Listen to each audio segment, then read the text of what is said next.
presents everything that I'm about with techno. It's got bits of progressive, it's groovy, it's heavy, it's got like a trippy vocal, and yeah, I got some really cool support. So over the next little while, I'm going to be talking about that. The kind of idea behind my lecture is the less is more philosophy. Less is more meaning that I kind of built my whole track around one sample. It's actually this cool sample I found on YouTube one day of an astronaut and like ground control talking. I'll give you a Going velocity 35,000. Can you get a little more volume? Yeah. This is the main part. Going velocity 35. Going velocity 35. The time and this little beep here. Beep per second. Oh, maybe a little less. And that's basically the whole track. That was the idea behind it, and yeah, it's very simple, but that was enough inspiration to me to go with it. And yeah, so when I first go into the studio, I needed an idea, and this was the idea that came to mind. So many times I've just sat in the studio and worked away and plugged in, and nothing happens. I sat there for a day, and it's just, nothing goes on. I'm like the biggest victim of this. I still do it myself. So one of the things I really want to emphasize is go in the studio with an idea, because it really, really, really helps you in the long run. Otherwise, you're just wasting so much time. Also, part of the idea was I wanted to create, or I had a vision of where I wanted the track to be. This one, I wanted it to be in a club, like definitely 100%. I even pictured like moments of where I wanted the track to be, like some of the elements in the track, which I'll play in a second, to kind of pop out of like fog, let's say. I think the bass kind of does pop out of like the fog in the club, or like the vocal gets really high in the mix, so it also pops out. Like I was really trying to envision how I wanted the track to be even before I made it, and I think it really helped in the whole production process, having like a nice idea at the very start. So yeah, the track has some trippy vocals, it's heavy drums, really, really simple melody, and yeah, I'll give you just a preview of it. I'll work step by step through it. Also, my computer is very old, and I may get a system overloaded message a few times, so just bear with me on that. But yeah, so here's kind of the meat of it, I guess.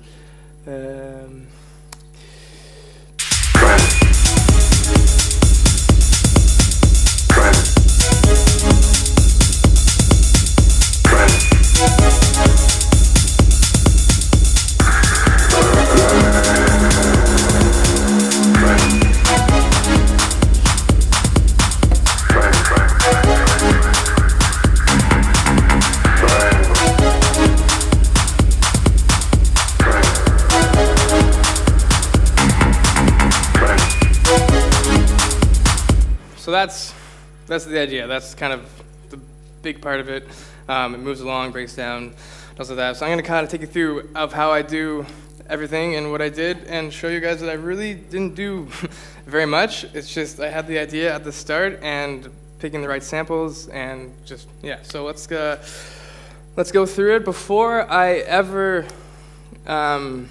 start, what I do is I have a little template that I've made. Oh, okay.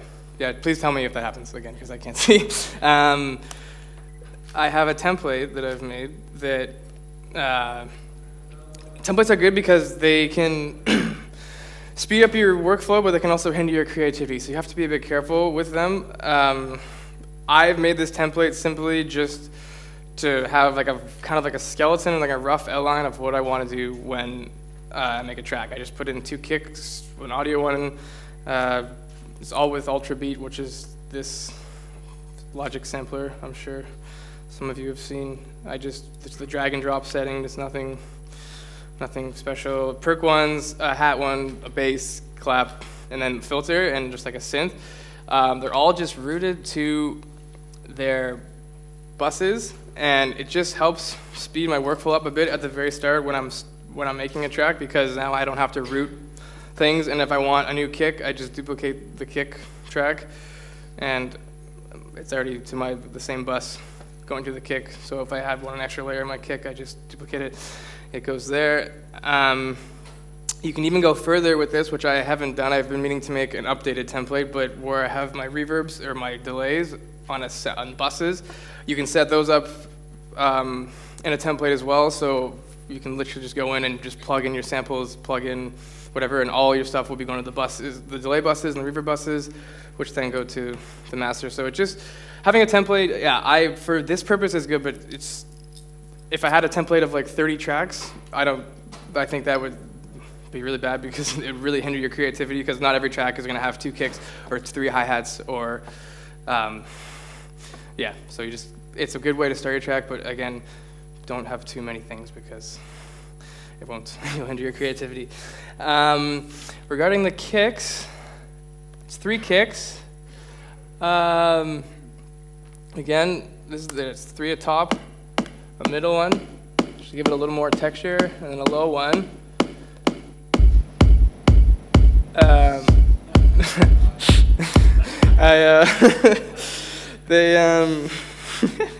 They have all with very, very minimal processing.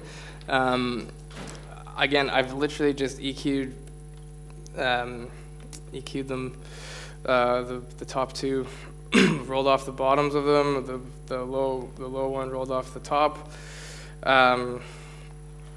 Super, super simple, and they're all going to the kick bus, and I have a, sorry, uh-oh. You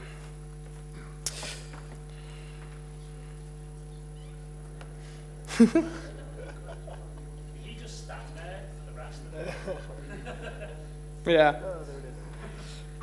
I have a, I've set up a bass, just a super basic, one of my favorite EQs is the Waves EQ, EQ3, because I like to I gave it a bit more top end.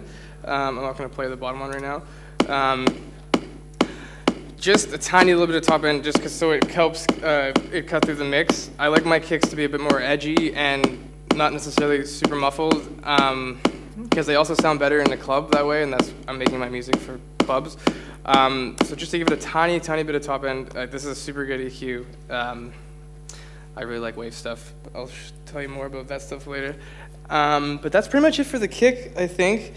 The track I've here is kind of broken down into 3 parts. I have the groove, and then I have, which is like all the drum elements, I have my, the vocal and the synth.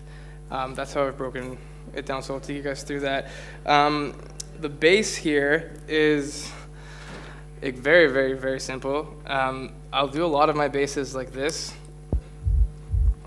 It's literally just a sample, like a quarter note sample I've used on my track Desperta. I don't know if any of you guys are familiar with my music, but this came out a few years ago on Octopus.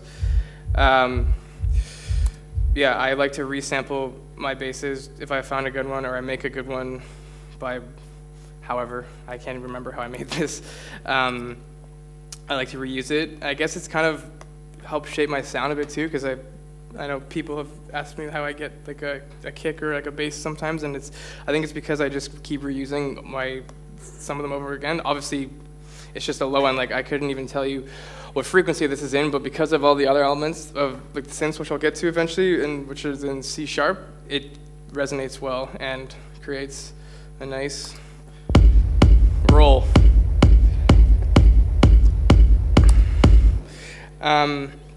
Moving along to my perks, another thing, a little secret that I do is I have resampled my kick.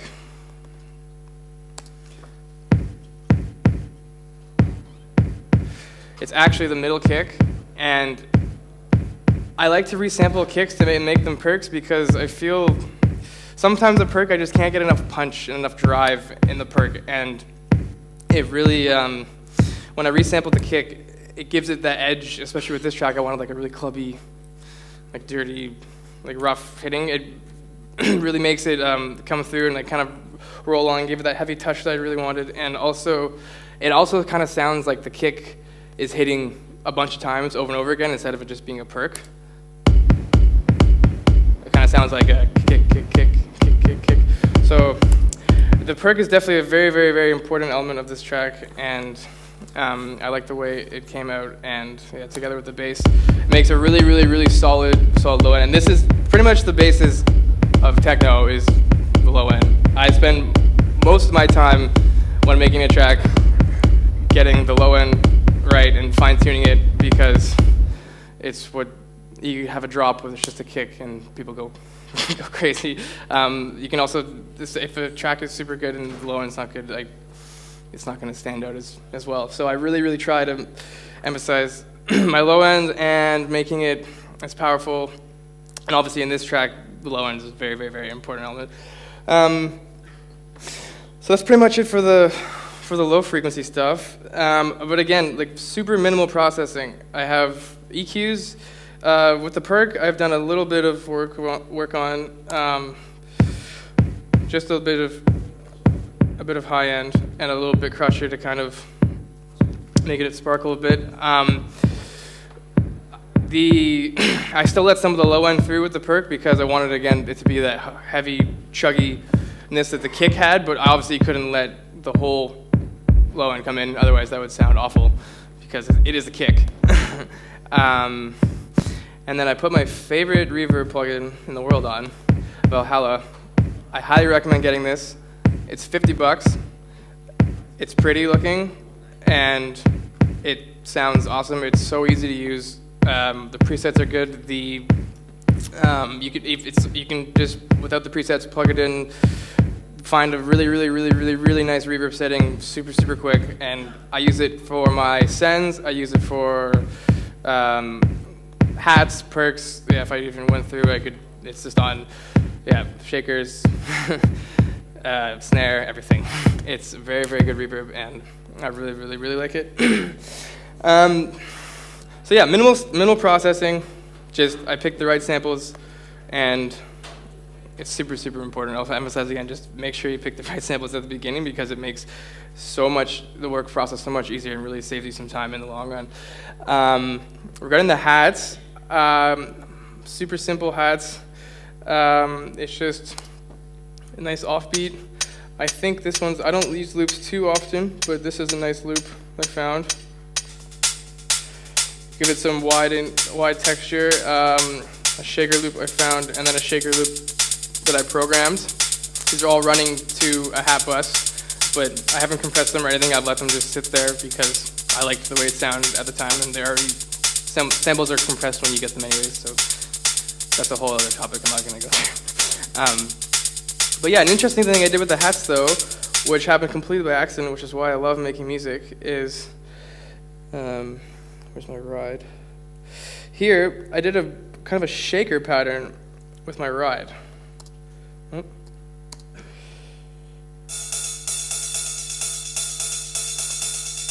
It's not a typical ride pattern, and when I take off the effects, you can really tell. It sounds pretty simple. What happened by accident, I was trying to kind of find a delay to make it go back and forth, and I threw on a tape delay. I don't know if you can hear it, but it created a really natural phasing sound, which I thought was super cool. And then when it's played with, obviously my favorite reverb, when it's played with the rest of the track,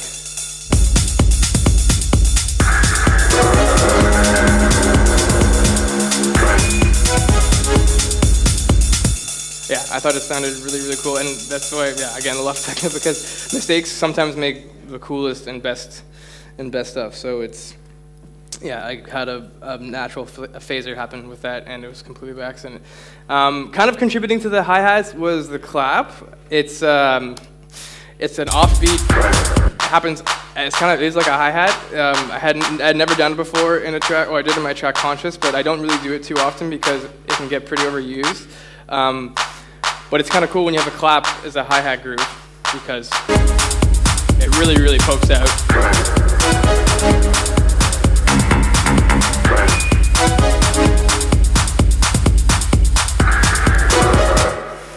And yeah, that's basically the groove of the whole track. I've looped them and take them in and out, but that's that's the groove of everything, and I'll stress it again, I've done super, super minimal processing on all my things. I compressed the shakers to make them a tiny, tiny bit fatter. I did some compression on the vocals, which I'll get to, but yeah, really, really less is more. You can see how simple it is, and I've chosen, just because I chose the right samples at the very, very beginning, it made the workflow go a lot better. So the second part of the track I'm going to focus on is the vocals. I showed you before the little time sample that I got them from on YouTube, from the Spaceman.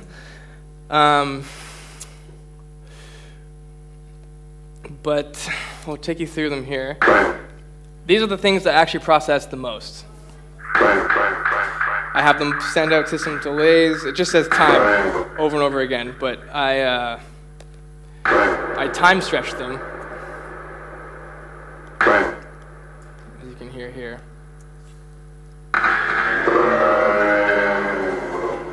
And that kind of sounds bad on its own, because it's like, that's a really, really, really bad sample, but when it's played with the track,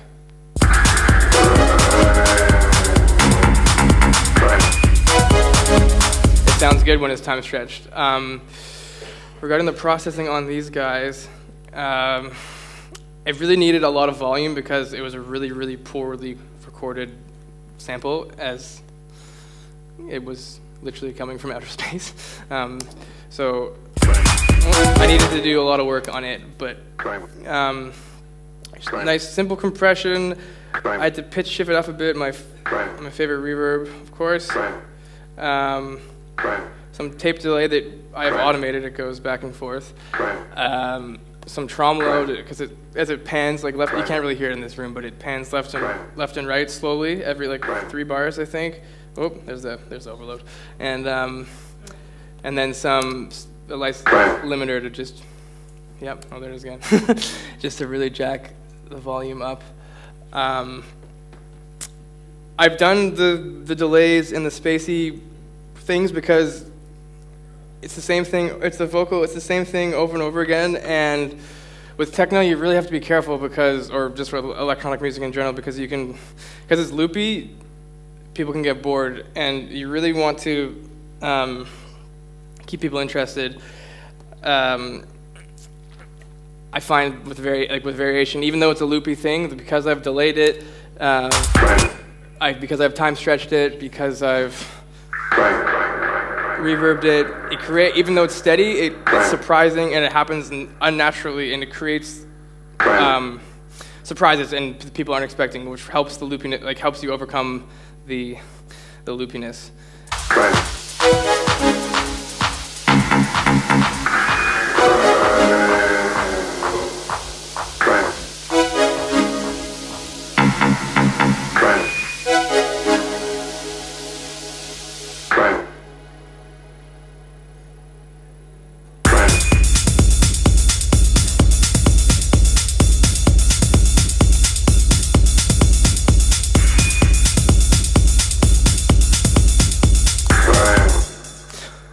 So those are the vocals. The other big element in the track are the synths. And the thing I like about the synths, which we'll go into some detail about, is that none of them are really techno, or I don't think. One of them is, the strings are orchestral, the pluck is actually a bass guitar, and the drone, which is one of my favorite elements of the track,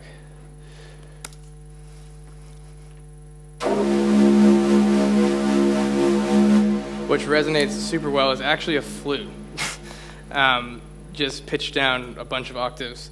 That's why I love techno so much, because you're so unlimited to what you can use to make your music. Like, I've used a spaceman talking to ground control and a flute in my track, and it doesn't sound at all like that. It's just, you could just do whatever you want, which is why it's so fun to make, and which is why I love it so much. Regarding the strings, though, it's a super, super simple pattern.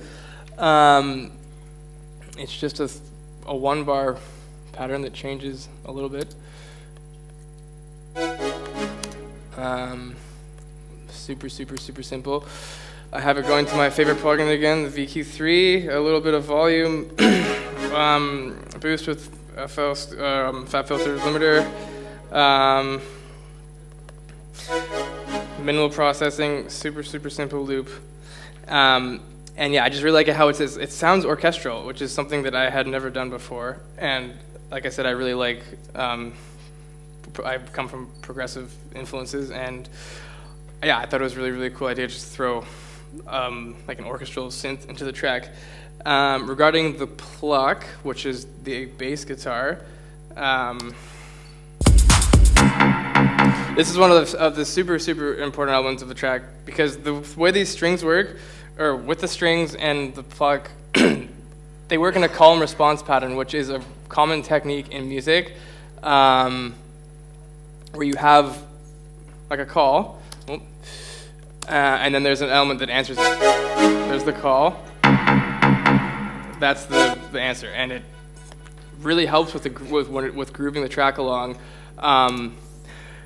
Because even though it's linear and consistent, it's interesting enough that the synth creates, you want an answer to that.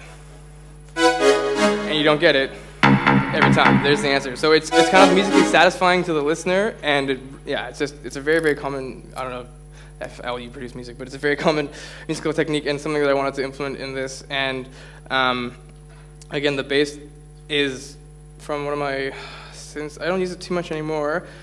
Dune.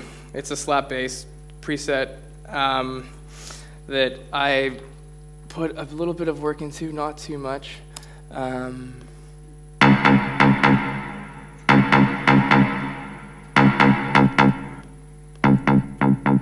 That's how it was. Sounds like someone's slapping a bass. Needed a bit of work. This is one of my favorite plugins too, again by Waves, JJP Strings. It's very good for shaping. I use it for a lot of high ends. It just kind of makes sounds a bit more larger than life. I took the lows down. I gave it a bit of high, again with my VQ3. Oh, this is VQ4 actually. I gave it a boost at 3.3K, and it just helps it cut through the track more. This is a very high-end oriented track with my favorite reverb. And yeah, it went from a simple bass guitar to a techno. Oh. Yeah, to a techno. A techno stab. I give up.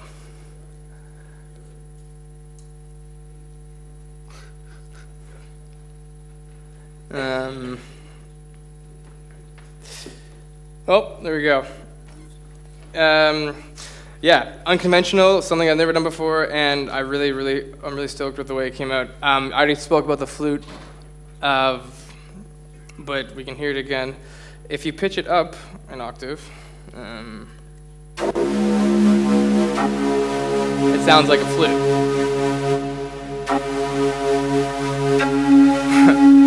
And I hate it like that. But when you pitch it down to, it sounds like a techno drum. And I really like the way it resonates and comes through. With the flute, or we'll just call it the drone, I've only EQ'd it. I had JJP strings on it and some other things, but I didn't even, I only rolled off the bottoms because, just to make it sit more, but with the tops, it didn't need,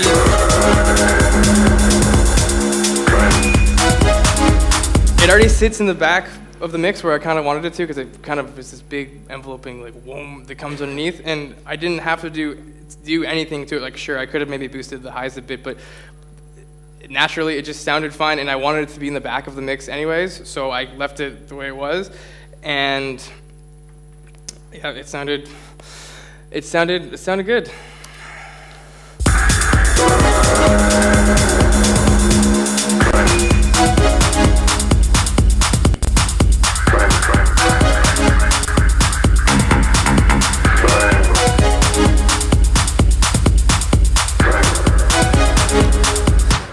So that's basically all the elements of the track.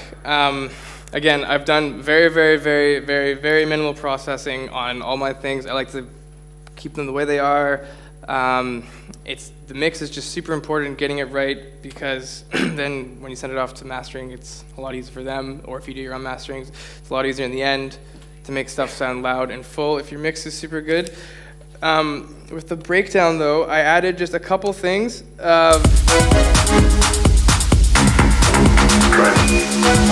I took the low end completely out because... Oh, this is not a breakdown. I've added a simple little pad and a snare. Oh, there it is. That's all. Everything else is the same, just with no low end. Oh, bear with me. Yes, this will happen a bit. Hopefully it works.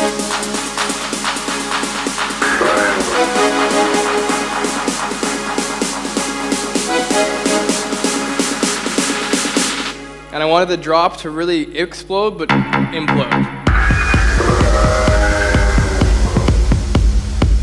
So everything is out of it again. Just the backbone, the perk, the vocal, the bass. The atmosphere that I introduced at the beginning has been going the entire track. This guy. And then everything comes back in again. One last time.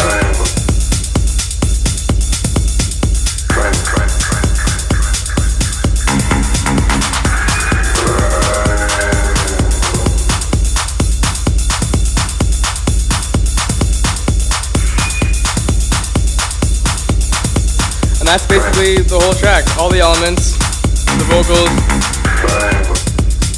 then it just outros here.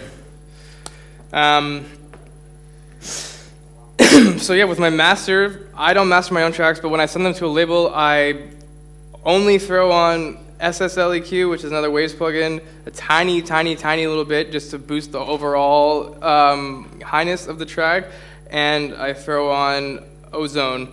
In this case, I have it on 7, but usually what I do mostly is just run Ozone Maximizer. Again, it's all in my mix.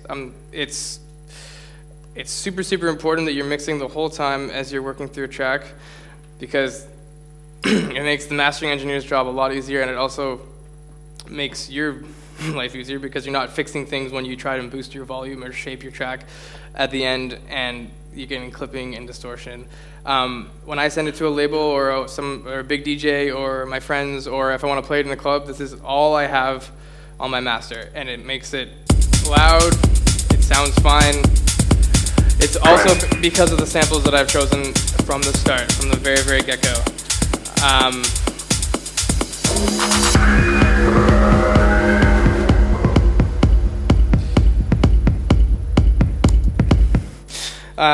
Yeah, so I just want to reiterate that, yeah, I don't use any crazy plugins. I hope you guys have kind of got a grasp of how I produce, and now you know all my secrets. You don't need the craziest studio, you don't need all the craziest gear, you just need like a really, really, really good imagination and ears. This is literally what I use to make my stuff, and headphones.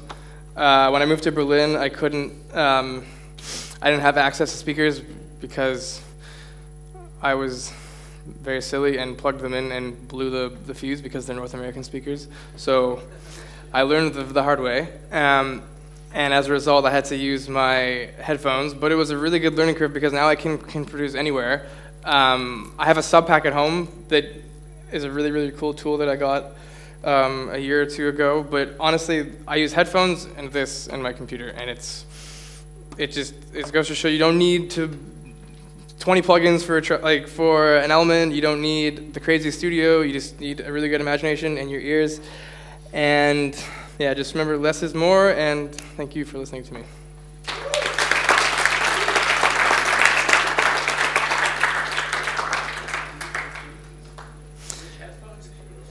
Yeah, if you guys have any questions, yeah, I didn't ask about questions, but if you have any questions, just put your hand up or ask me. I use this track I made That's okay, we don't need this anymore. This track I made with this Pioneer. Oh, hey. HD, or it's the Pioneer's version of Sennheiser's HD 25s. These aren't studio headphones, but I know them, they work for me, so they're my DJ headphones, but those are the ones I use to produce on. Yeah. Yeah. Can I see the pattern of your hat? Of the hats? Yeah. The ri- I heard some crazy shit going on. Of the rides?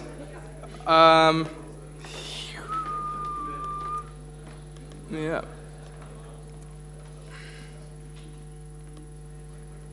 Which ones? Well, these are the rides.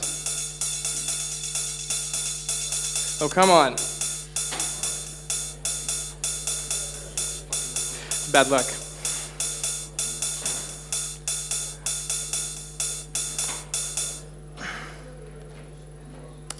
It's just, there's a little bit of velocity change to make it groove a bit. And then with the tape delay, it's that. Is that what you're talking about? Or you're talking about the shaker is just a simple. It's the Logic stock plugin. Logic 9, actually. Do you use like groove pattern templates or change shuffle? Shuffle, yeah. These are swung 16 A. I usually use 16A or B. If it's an audio sample, I will swing, like I think the perks also have, yeah, they have 16A on them. If it's an audio sample, I will manually drag it, which I also sometimes find better because then it's a more human swing as opposed to of a machine swing. I don't know. So the drive from the whole piece was created, but placing the individual elements of your overview. Yeah. So when you talk about sourcing the right sounds, right? All these for your kick drums here. My kick drums.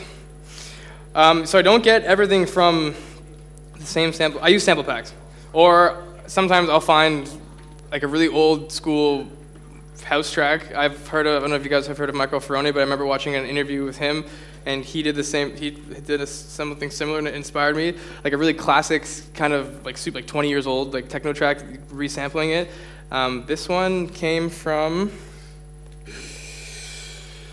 I don't know, OR, SM, just some, I'm not sure, some sample pack. Like, but again, it's just the matter of sifting through your samples and finding the right. It's not like there's a sample pack out there that just has like amazing samples. There's obviously some that are better than others, but it's using your ears to figure out what's a good sample at the start, and then, yeah, everything can fall into place much easier. I'm trying to, yeah. Yeah.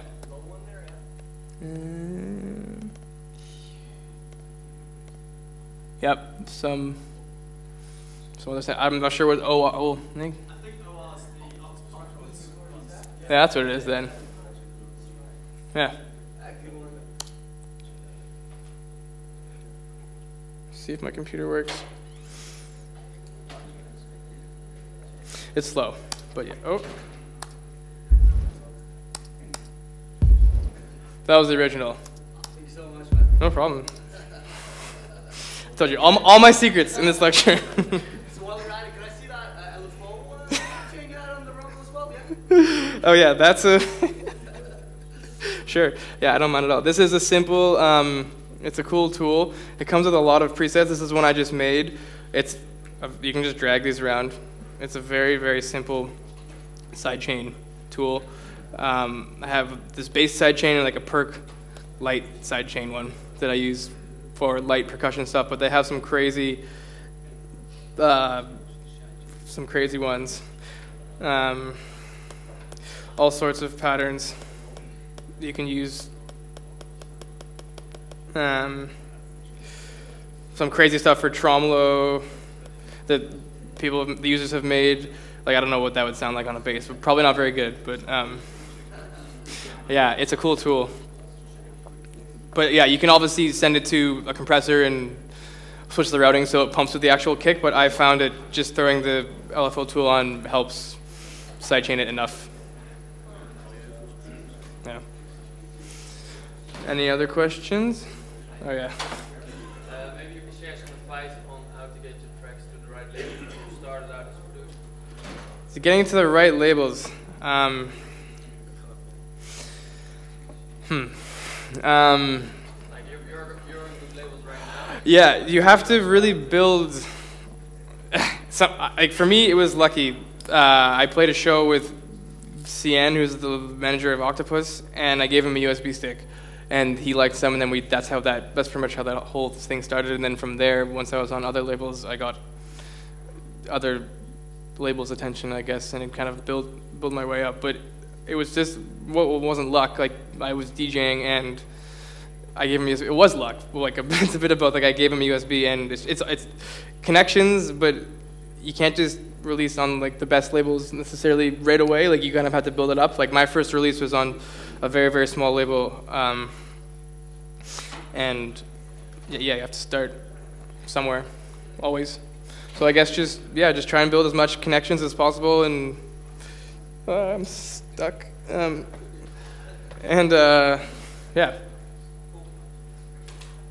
you have any advice on tweaking the low end? Because of course you spent a lot of time tweaking the low end, but also with minimal gear. I'm not sure. Like I honestly just use my ears and I sidechain it. You can compress. It depends on your bass. With my bass, I just found the right kick samples and my bass sample, and literally with volume and a little bit of sidechain, adjusted the elements right, and they sound nice at the levels that I've kept them at. I've now gone on with other tracks I've made and done. I made this in May, I think, of last year. I've gone on now and done different compression stuff and gluing. Like I have a compressor called the Glue, and I put it on a bus, and I'll send my kick and my bass to that bus, and then just kind of squash them together a bit. But this track, I didn't. I literally just found the right. I kicked that sounded good, and I used one of my old basses and some sidechain, and plus with the perk.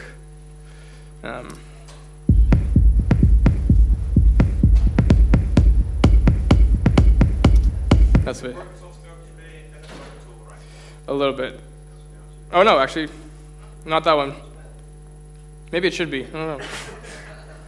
Yeah, no problem. Yeah. Cool. Thanks, guys.